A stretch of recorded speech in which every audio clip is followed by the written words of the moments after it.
Bueno, buenos días. Vamos a comenzar con el curso de Matemáticas 4 de Sabatino, empezando por conociendo los números reales. Bueno, aquí hice un esquema que viene en su libro en la página 5, el cual nos dice cómo se componen los números reales. Bueno, se componen como números reales en racional e irracional.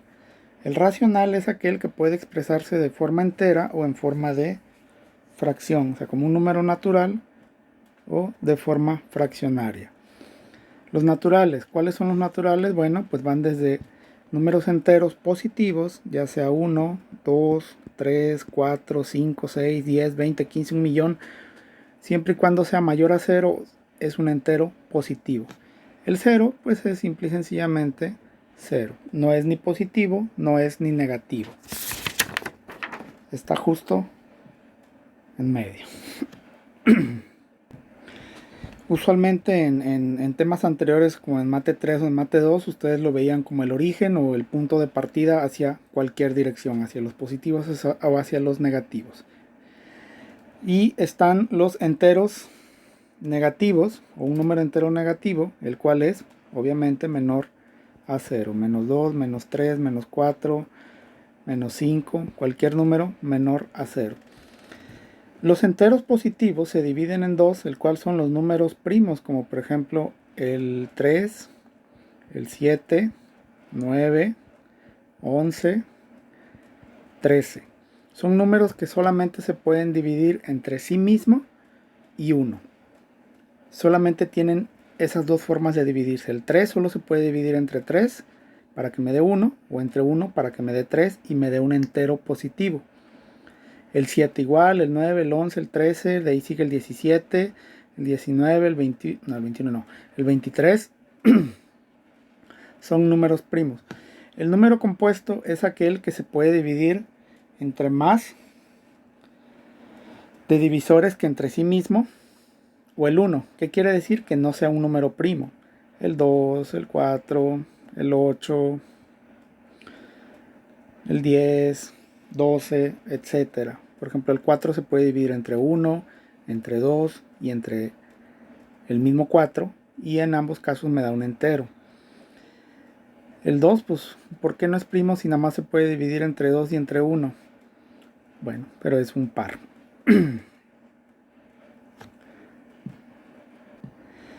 Los enteros negativos, bueno, ya el compuesto, el primo, el 0, los enteros negativos. Los fraccionarios entran dentro de los racionales y hay propias e impropias.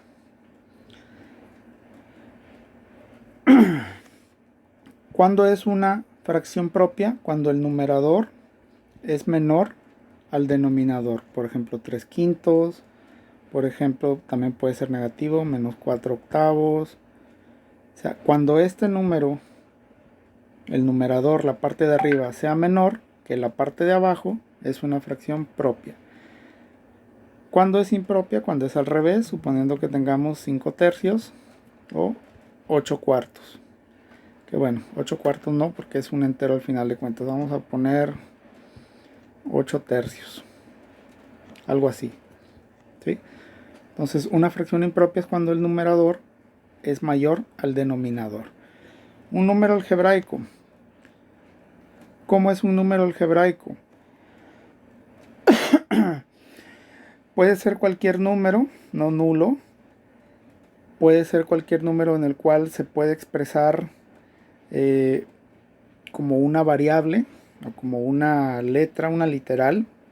Por ejemplo, si nosotros tenemos este monomio 3x, x es un número algebraico.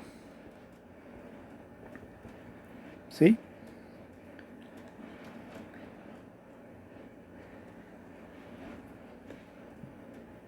Los trascendentes, ¿cuáles son los trascendentes? Bueno, son aquellos que tienen un número finito de raíces. O se pueden expresar también como por ejemplo como lo vimos en Mate 2 en funciones trigonométricas, logarítmicas, exponenciales, etcétera. Cualquiera de esas formas se pueden presentar. Logarítmicas exponenciales. ¿Para qué me sirve este esquema? Bueno, porque la primera parte de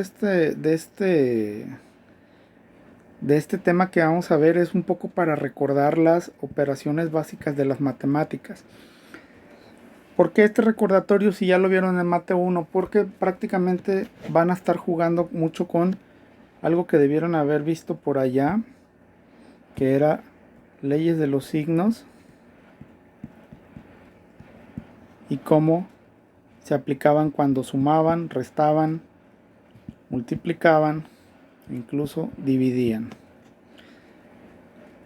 Lo que nosotros vamos a hacer aquí son operaciones con números, ya sea reales, con números racionales o irracionales, dependiendo sea el ejercicio que vayamos a ver. Entonces, en esta primera parte nosotros vamos a recordar un poco esas leyes de los signos y cómo aplicarlas. Cuando eran en suma y resta,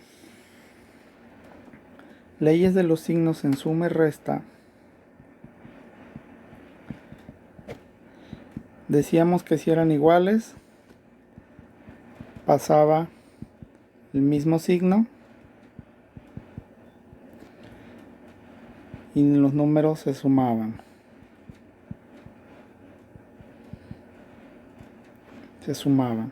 Si eran diferentes,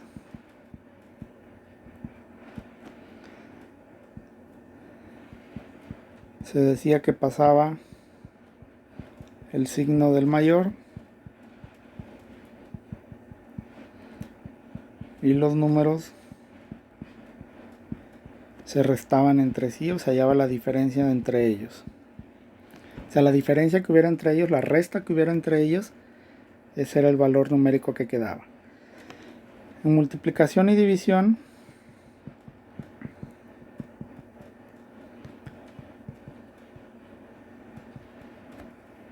las leyes de los signos me decían que si eran iguales, mi resultado era positivo. Si eran diferentes, al multiplicarse o dividirse, mi resultado quedaba negativo en ambos casos. En multiplicación y división, si eran iguales, al multiplicarse eran positivos. Si eran divididos, si se estaban dividiendo más bien, el resultado me quedaba negativo. Entonces, aquí nosotros en la primera parte lo que vamos a hacer es un recordatorio aplicando esas leyes de los signos. Por ejemplo, si tuviéramos menos 5 más 8 menos 4 más 3, ¿sí? Una forma de resolver este ejercicio era agrupando los positivos con los positivos y los negativos con los negativos. En este caso, más 8 y más 3. Aquí me quedaba menos 9 y aquí me quedaba más 11. Y ahora sí, menos 9 más 11, pues es leyes de los signos en suma y resta, son diferentes. ¿Cuál es mayor? El 11.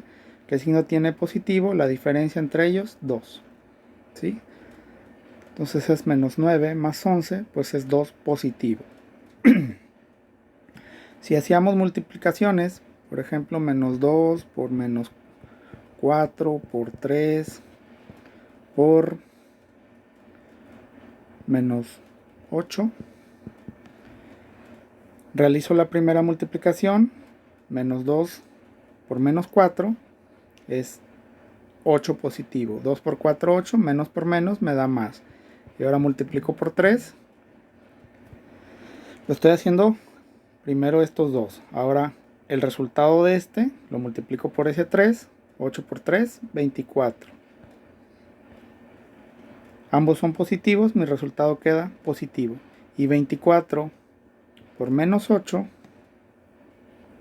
mi resultado va a quedar negativo, ya que es positivo por negativo, me da negativo de acuerdo a las leyes de los signos. Y 8 por 4 son 32 y 8 por 20 son 160. Entonces mi resultado son 160 y 32 son 192.